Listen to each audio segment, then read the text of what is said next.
All right.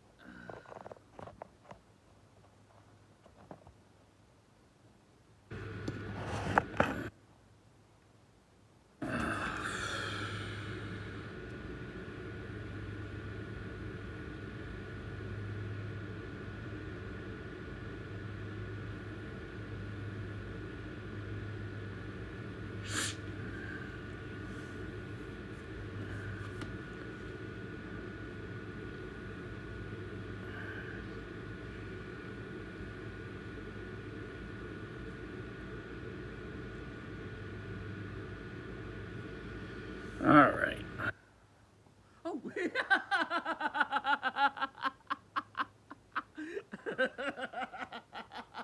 That was honest. That was honest. I was trying to figure out had I started the chapter or not. I'm gonna continue a little reading. That was not set up. Totally not set up, y'all. I got kind of early today, and I Couldn't go back to sleep, and I didn't. really go to sleep too early last night. So like late night, early morning, and I'm a little.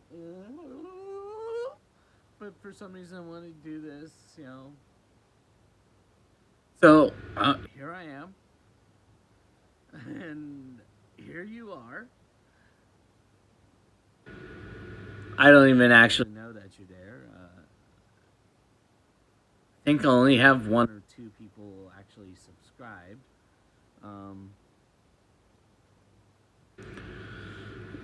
I guess if you happen upon this and you happen to like it, it would be nice if you would subscribe. Uh,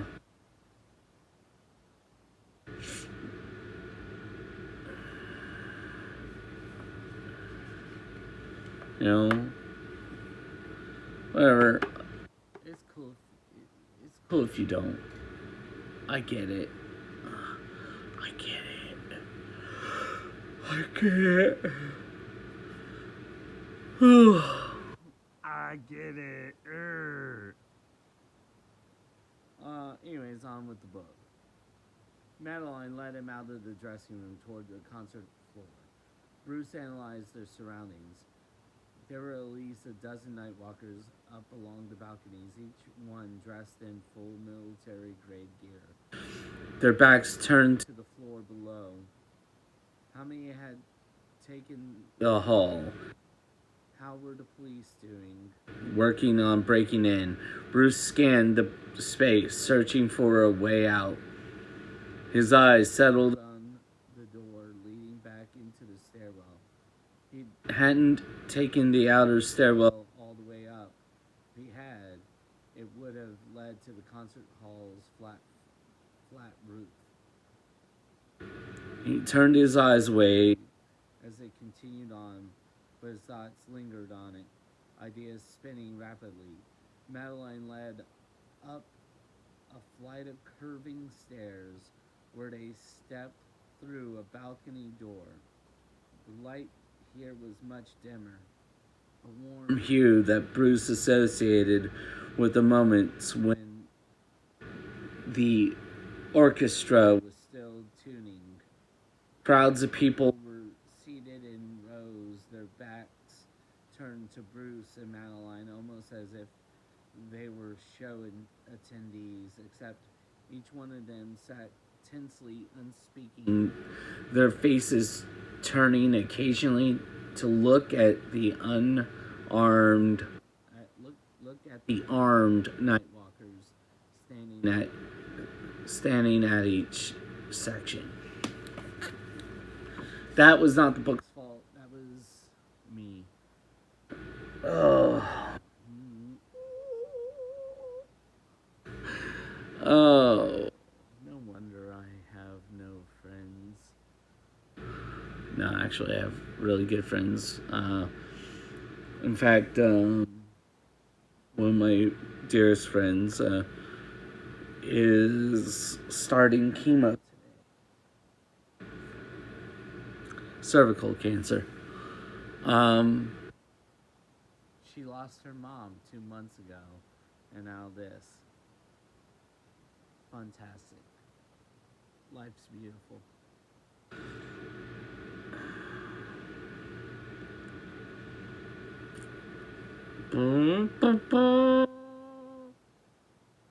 Bruce's gaze scanned the Hostages. searching for Diane and Lucius. Some were crying, others Looked deathly pale, on the verge of fainting. still others had bound hands. Perhaps from struggling. He recognized the deputy mayor, then several of the city council members who had attended his last charity banquet, and Richard. Bruce saw him guarding In one aisle.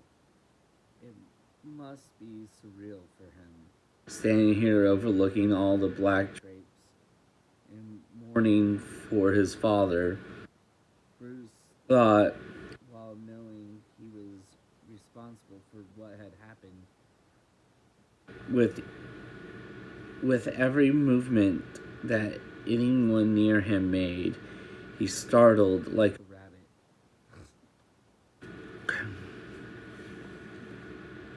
Madeline kept Her face turned stiffly away from the hostages, as if it helped her continue by not looking. looking at them. Bruce Kept searching the faces, a knot in his throat. There, Lucius was seated in the front row. stone face, staring out towards the balcony The balcony overlooked. the main stage. Shouldn't it be the balcony that And Diane. She was was seated at the edge? of the very last row, right next to where a night walker stood guard. It took every inch of Bruce's discipline not to rush over to her right now. Beyond her was the aisle leading out to the exit door. She looked Scared but alert, most of all unharmed. If they had to move quickly, he knew Ooh, she would be able to do it. His attention returned to Madeline. She seemed more shaken than usual, lost in thought. Madeline finally led them to where a network of laptops had been set up on the floor near the top of the carpeted aisle. She motioned for Bruce to sit in front of them and then joined him. The night walkers Had escorted them, moved forward, setting up guard in front of them, the laptops displaying long chains of numbers and letters against a black screen. Bruce picked out a couple of Strings of code. mentions of the Ada drones. This was the makeshift command center Madeline had set up. To take over the robots. Bruce looked at the other computers. On the farthest Screen from him was a window showing one of his accounts. The second screen showed another. both were accounts that had recently been installed with Lucius's new security. This is my chance. Let's make this quick, Bruce, Madeline Said stiffly, as she began typing. give me access to your remaining accounts and we could be done. And then what? Your brother puts a Bullet in my head, makes me an example.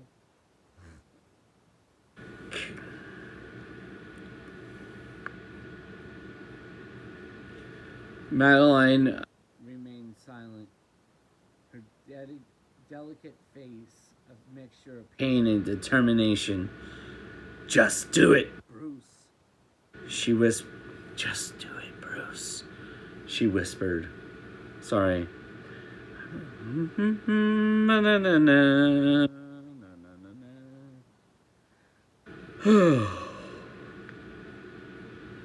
Oh man. If your accounts are open with the wrong code, Lucius had told him, it'll send our security network an alert and remotely disable the offending computer in an instant.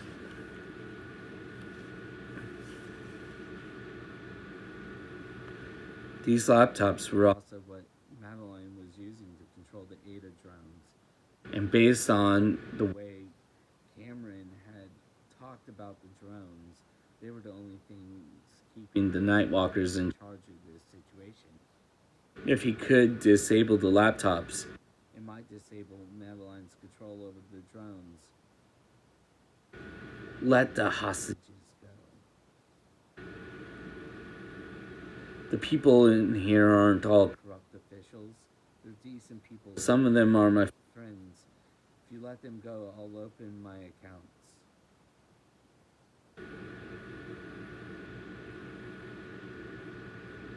Madeline stared back at him, and finally she nodded. You have my word. Hand over your accounts, and I will send some of the hostages out of here. Some was better than none. Bruce would have to think of something fast to free the rest. In the meantime, make sure Lucius Fox and Diane Garcia are among them. He hesitated. And Richard Price, the mayor's son. Done. Taking a deep breath, Bruce steadied himself and looked back at the screen displaying his accounts. This was the money that his parents had left him, that they had worked their whole lives for, and had put carefully away for their son. Actually, no, they didn't do shit for that money. Like most rich people, the Waynes inherited their wealth. If you know anything, it wasn't Bruce's father who made the family fortune. The Waynes dated back in Gotham City to the colonial era. One of his great-great-grandparents helped save the town, and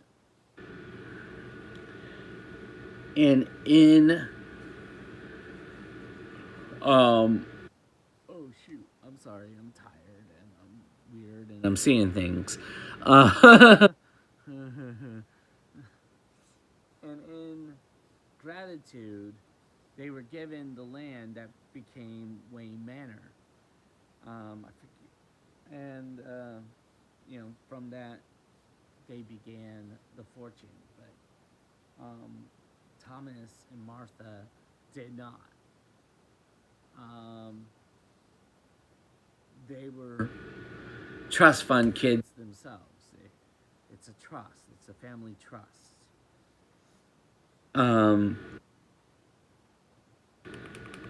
They didn't even create Wayne Enterprises or Wayne Tech because it's been a million different things as this in the 80 some odd years of Batman's existence.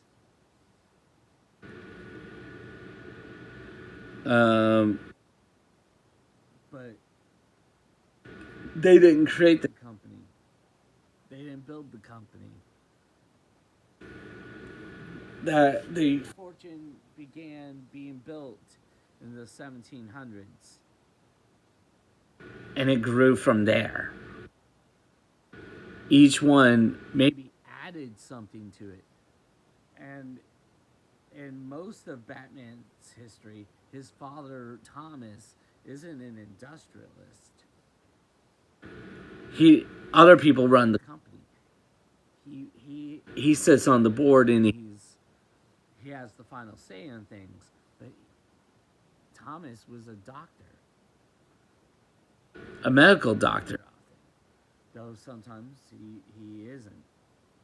And he would he practiced medicine for free.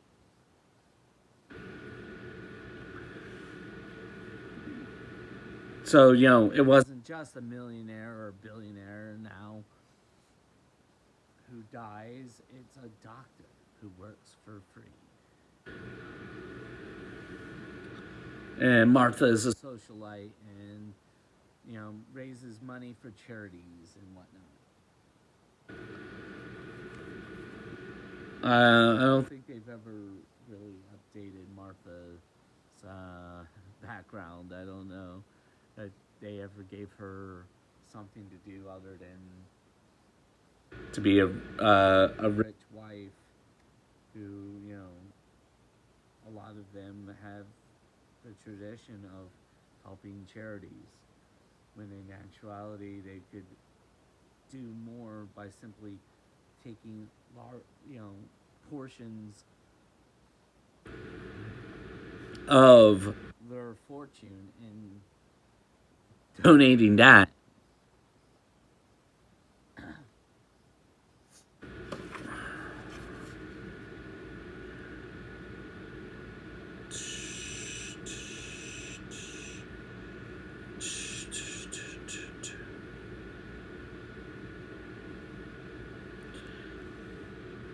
Bruce was about to make sure the night walkers regretted ever targeting it. he leaned over and typed the code out. For Madeline on each one. It looked as though he'd logged in. Madeline didn't seem pleased or satisfied. Instead, she seemed disappointed. I'm sorry, she whispered. Me too. Even as they stared at each other, he knew the security system was kicking into gear, and that soon the commandeered drones would hopefully reset back to their original purpose. He had little time to get the hostages out of here. Time to keep your end of the bargain, he said in a bitter tone. Madeline looked away from him and rose. Cameron, she called to her brother, we're releasing some of the hostages. Cameron gave her an incredulous look. Why the hell would I want to do that? I want to. We've made a deal with Bruce Wayne over here. He's given us access to the rest of his funds. We're in. She looked down at the laptops for an instant. So we're releasing some of the hostages. It'll make the police linger back a little longer if there was civilians coming out.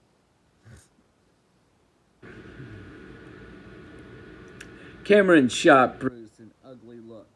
For an instant, Bruce thought he might not acquiesce to his sister's demands. But then he let out a loud sigh and waved his gun at several of the night walkers, including Richard. Madeline called out for Diane, Lucius, and a dozen other hostages to step forward. Lucius went with a grim face, and Diane moved warily, her eyes flickering in Bruce's direction. As they did, two guards shoved them forward, forcing them to stumble, and ushered them out through the balcony doors. Richard tried to imitate the other night walker's actions, but his expression was uncertain and vulnerable. Bruce watched them go. Faster, he thought, looking at Madeline's screens.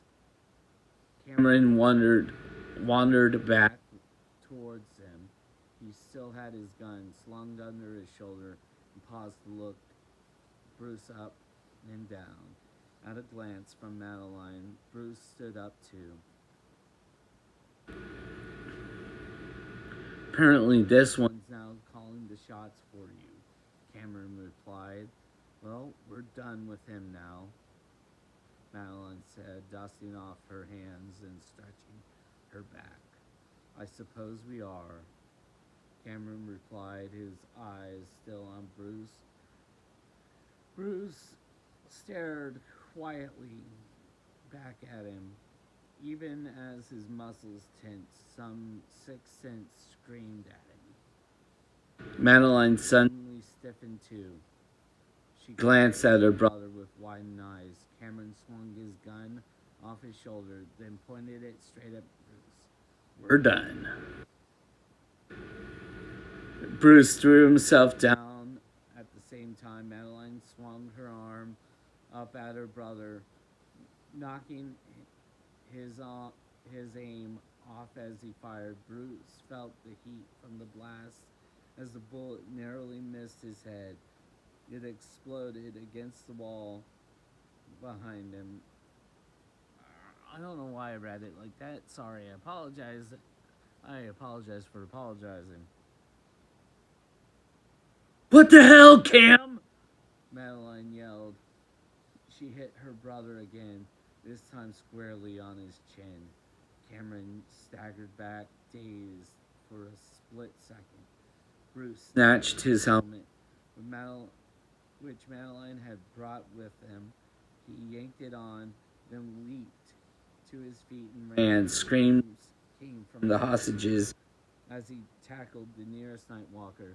Before the others could react, he hit the guard hard in the head, knocking him out cold. He used his body to kick off at the next closest guard.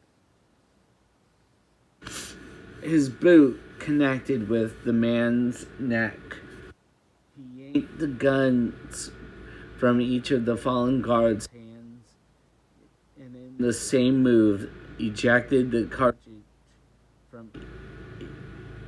from them, throwing them over the balcony. There were only 3 other guards left in the room, and all swung their guns toward Bruce. "Kill a hostage! Stand down!" Madeline yelled at the same time. Confused, the Nightwalkers hesitated, giving Bruce just enough time to kick a gun out of one of the guards' hands and throw his weight hard at another. A gunshot rang out near him, ricocheting off the seats. Bruce glanced over to see Cameron shooting at him. Bruce gritted his teeth, then made a dash past the seats. Madeline launched a furious kick at her brother's head, catching him in the neck. And as he stumbled, she kicked the gun out of his grasp, sending it spinning across the carpet. Cameron bared his teeth at her, but a commotion from the halls on the floor below them made them all pause. It was the sound of what seemed like 1,000 boots, and shouts suddenly filled the air. "Police!" came the shouts. "Police! Get down on the ground! Hands behind your backs!"